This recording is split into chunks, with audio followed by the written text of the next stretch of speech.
நான் என் கேரியரோட உச்சத்தை உதறிட்டு, என் வருமானத்தை உதறிட்டு, எல்லாத்தையும் உதறிட்டு உங்களுக்காக உழைப்பதற்காக எல்லா வலியும் எல்லா வேதனையும் தாங்கிக்கிட்டு உங்களுக்காக வந்திருக்கேன்.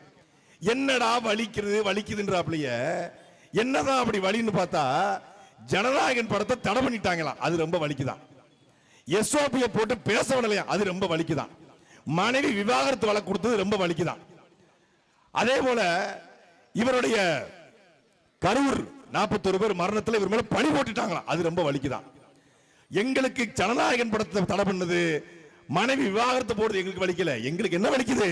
எங்க மலையை உடைச்சிட்டு கொண்டு போகும்போது வலிக்குது, எங்க ஆத்துமல்ல கொள்ளையடிக்கும் போது வலிக்குது, என்னுடைய வளத்தை எல்லாம் சுரண்டி கொண்டு கேரளால கொண்டு போய் அதானி துறைமுகம் கிட்டும் போது வலிக்குது.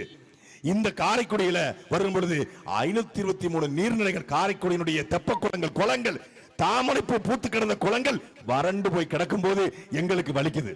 எங்கள் தாய்மொழி தமிழ், தமிழர்கள் வாழக்கூடிய இந்த நிலத்தை பேச்சு மொழியாக, பண்பாட்டு மொழியாக, பயன்பாட்டு மொழியாக இல்லாமல் இருக்கும் போது, தமிழ் கொஞ்சம் கொஞ்சமா சாகும் போது எங்கள் வலிக்குது. எங்கள் கோவில்ல தமிழுக்கு பதிலாக சமஸ்கிருதம் ஓதப்படும் போது எங்களுக்கு வலிக்குது.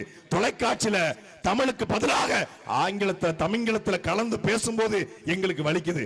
தேவையானை டிரேடர்ஸ் என்று இழுக்கும் போது எங்களுக்கு வலிக்குது. விவசாய நிலப்பரப்பை அழித்து 8 வழி சாலை போடும் போது எங்களுக்கு வலிக்குது. ஆனா விஜய்க்கு அவர் பொண்டாட்டி டைவர்ஸ் கொடுத்த உடனே வலிக்குது.